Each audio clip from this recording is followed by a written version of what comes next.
আমাদের মধুসাদ সরকারি প্রাথমিক বিদ্যালয় কেন্দ্রে তারানগর ইউনিয়নের বিভিন্ন ওয়ার্ড, এই ওয়ার্ডে এখন পর্যন্ত 30% ভোট কাস্ট হয়েছে।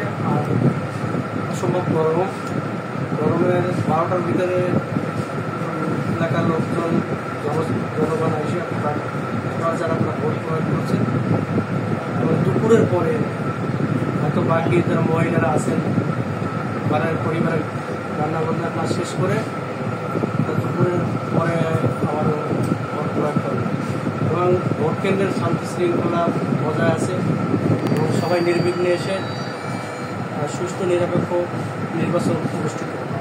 এখানে সবাই নির্বিঘ্নে ভোট দিতেছে এবং সকল জনগণের ভিতরে একটা আমেজ আছে, না কোনো সংঘর্ষ নাই, নির্বিঘ্নেই সবাই ভোটাররা আসতেছেন এবং ভোট কেন্দ্রে এসে তারা সুষ্ঠুভাবে ভোট প্রয়োগ করছেন।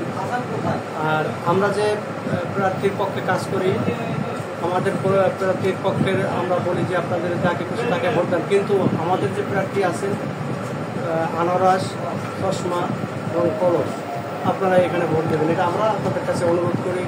তাদেরকে উন্নয়নের কথা বলি, আর বিশেষ করে মোড়লগঞ্জ সরলখোলা উন্নয়নের স্বার্থে আমাদের এই নির্দেশনা যেভাবে আছে সেই নির্দেশনা মোতাবেক আমরা এলাকার উন্নয়নের স্বার্থে আমরা মূলত আসলে এলাকার লোকজন আমরা এদিকেই আমরা প্রভাবিত হইতেছি।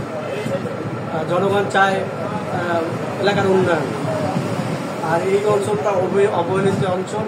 বিভিন্ন এলাকায় জননেত্রী শেখ হাসিনার যে উন্নয়নের মহাসড়কে, কিন্তু তার থেকে কিছুটা এই অঞ্চলটা দক্ষিণ অঞ্চল, এই আমাদের এই যে নিশানবাড়ি ইউনিয়ন আসলে কিছুটা অবহেলিত এই কারণে যে আসলে যোগাযোগ ব্যবস্থাটা তত ভালো না। আর কিছুক্ষণ আগেই জানেন যে রিমের যে ঘূর্ণিঝড়, এই ঘূর্ণিঝড়ের কারণে মানুষ দুর্বিষহ, এখন তাদের জীবনযাত্রার মান, তাদের নিজেদের সংসার, এইগুলোও তো তারা আছে হিমশিমের ভিতরে আছে।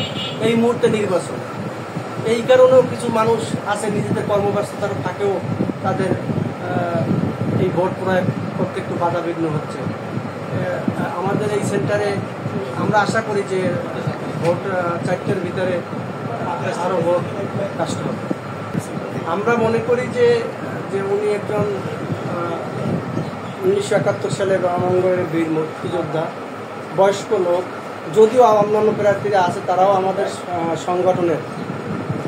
এখন এখানে বিষয়টা হলো উনি বৃদ্ধ মানুষ, এই বসে আসছে, উনি সবাইকে আবেদন করছে যে আমি এই শেষ বয়সে এসে আপনাদের কাছে, আমি তো 1971 সালে এই দেশের জন্য আমি যুদ্ধ করেছি, আপনাদের এই অঞ্চলের মাটির মানুষের জন্য কাজ করছি, আমাকে শেষবারের মতন আপনারা একটু সুযোগ দিয়ে দেখেন, আমি এলাকার জনগণের জন্য কাজ করি।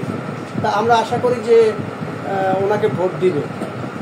কিন্তু আমরা অন্যান্য বিষয় যে বিষয়গুলো, সেই বিষয়গুলো রাজনৈতিক কিছুটা সমস্যা আছে থাকলেও জনগণের তো আর সেই সমস্যাটা না। জনগণ চায় এলাকার উন্নয়ন, তারা জীবন জীবিকার মানের উন্নয়ন চায়।